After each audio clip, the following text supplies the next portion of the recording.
Okay, what's up, everybody? I am Jaysick, and I am here with Pinhead, the one, the only Pinhead, the original Cenobite, the best of the best. No other standing tall other than the man in front of me. So, sir, Yes. it's been a long, lengthy, amazing career of movies, of horror, of fans. I don't know where to begin where my obsession with horror came from, but you were a major influence on it. Can you tell me what influenced you to be a part of this horror genre? Wow. Well, certainly, the biggest influence on me in terms of my career was undoubtedly Clive Barker. I had worked with him for 10 years in the theatre before Hellraiser came along. But I was a fan of horror movies as a teenager before I knew I wanted to be an actor. So it would be the Hammer movies, in particular Peter Cushing, who's a great hero of mine, and then discovering the classic Universal movies. And Boris Karloff is my great hero, and of course here this weekend at Chiller, meeting Sarah Karloff again, who I've met a few times before, but I still get a slight tingle every time I see her or talk to her, because it's as close as I'll get to talking to Boris. So if I single two out, it probably would be Karloff and Cushing. Two Brits, of course. Yeah. It's not intentional. So, I mean, now you opened up another question for me that I find to be pretty amazing to know this. 10 years ago, before Hellraiser, what were you like and what was he like? Like, what was that?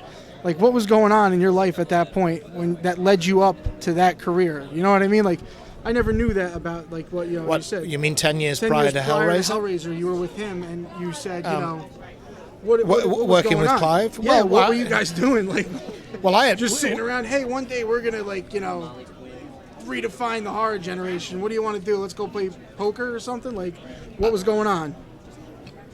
Not playing poker, that's for sure.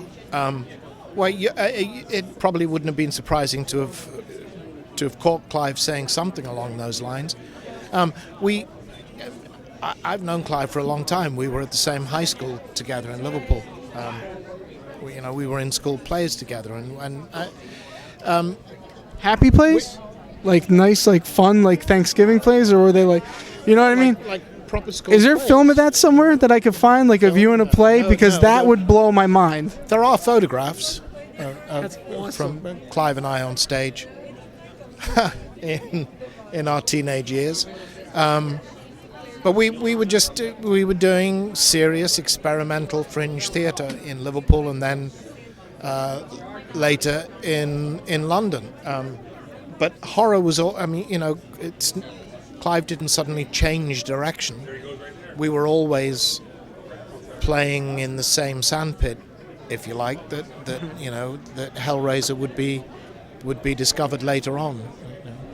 What do you think about the evolution of the way horror movies have come out now? It's more of a direct, like, there was a lot of plot, a lot of theme, a lot of old original writing into the old movies. Nowadays, it's not saying that to take away from it, but the more mainstream horror movies have become more of a first-hand, first view, the word I'm looking for is when you're looking through the camera. And the viewer becomes the camera. Oh, I get you. You know what I mean? Like the first-hand kind of like, and right, so forth, like stuff yes. like that. Found footage, other stuff. Like, but I'm even going even further. Like, there's almost become more of like this kind of like typical layout of it. How do you think? What do you feel about those differences? How do you think they could change it to evolve to a better way of doing film and horror? You know what I mean? Like, what do you think would fix something like that? Or what do you think about it in general? And maybe it doesn't need to be fixed. What do you think about that? Well, the found footage thing, it's like everything else. It works when it works. When it's used well, it works. I personally was very bored by Blair Witch Project. I know an awful lot of people found it terrifying. I found it, frankly, annoying. And it kind of put me on the side of the Blair Witch. It's terrifying. Which I don't think that was quite the intention of the filmmakers. And then right at the end, when they're running around in the house and the black palm prints on the walls, I'm thinking, oh, okay, now it's getting serious, and I'm about to find out what all the fuss is about with this movie, and then the credits rolled. So I was not impressed. Sometimes it works. There was some shots in Cloverfield that worked nicely. You I see thought, Cloverfield. I was all right with that movie. but a lot of the early stuff was irritating. And then, of course, there's Paranormal Inactivity,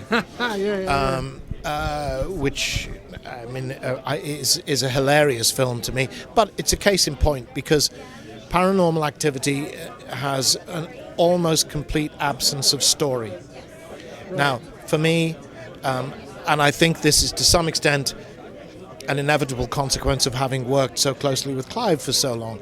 It's story, story, story, story, story, story, story. It doesn't make any difference how great your characters are, how great your special effects makeup is, how great your CGI is, how great your camera work is. If you don't have a story, you don't got nothing. Right.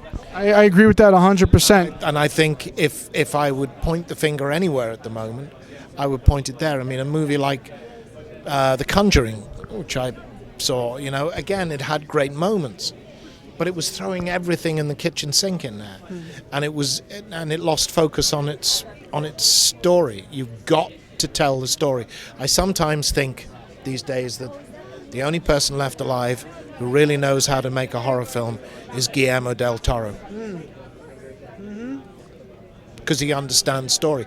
I loved Mama. I thought that was great. And it's first time in a long time that I was actually emotionally involved with both the protagonists and the monster, so to speak, in a horror film, as I was right at the end of Mama. You're being pulled every which way at the same time, which is as it should be. Right. So, what has been going on with you as of recent? What work is coming out? What new things are on the horizon? What's going down? Well, the next thing I'm going to be doing is I'm going to be in the studio in November doing some voiceover work for the new Star Wars video game, which this is the third go-round I've done with it.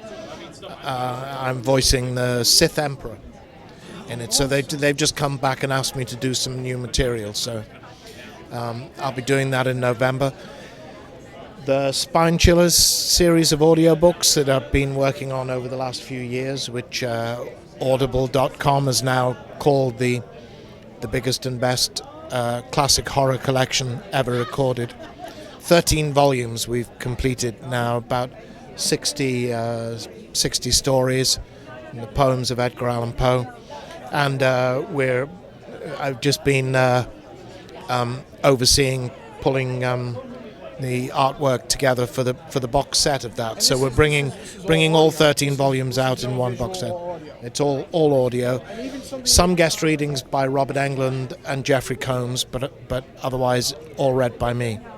So even something as simple as audio still captivates people to watch. Story. I was say, my last question for you: what do you feel? Because you can't deny the fact that Hellraiser,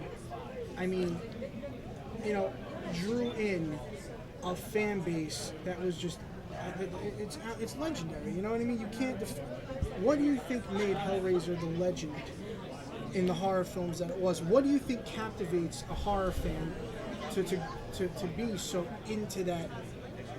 People say the sights of hell bring its viewers back in. You know what I mean? So yes. Do you understand what I'm saying with that question? Like, I don't. Well, I don't know that I have an answer. I mean, to some extent, as a person on the receiving end of it, I'm completely mystified by it. There's this odd process that goes on whereby I turn up at a hotel somewhere in America and I sit down behind a table, and all these people in black cotton T-shirts turn up, and it just keeps happening. The fan base is extraordinary, absolutely extraordinary, knowledgeable, loyal, and smart. Not all of them, but most of them. A couple here, huh? I don't know. I mean, I I know for me, if I'd ever had the chance to stand in line to meet Karloff or Cushing or Vincent Price or whoever, no, I would have been there trembling at the knees. It still happens to me at these conventions. I see people and I stop and I go, oh my God, look, it's whoever it is. That's amazing. So the devil has all the best tunes, they say. As to Hellraiser itself, I don't know that I can answer really. The image is extraordinary. That's testament to Clive's imagination. I mean, the image of Pinhead is so wild. It's so out of left field. It doesn't fit anywhere really. But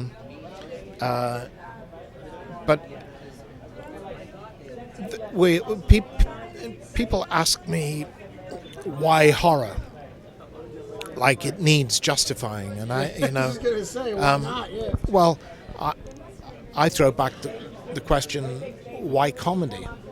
People get kind of puzzled by that because comedy is perceived as just existing, and it has a divine right to exist, whereas somehow horror has to justify itself, and it's two sides of the same coin. We ignore the dark half of ourselves at our peril, I think, and that's what horror is always doing, is exploring that side of ourselves, and it's perennial, and it's never going to go away. We will never finish that exploration. Yes. That's phenomenal. Well, I am Jaysick. And I am Doug Bradley. And you have been watching Chiller Theater. Thank you guys for tuning in.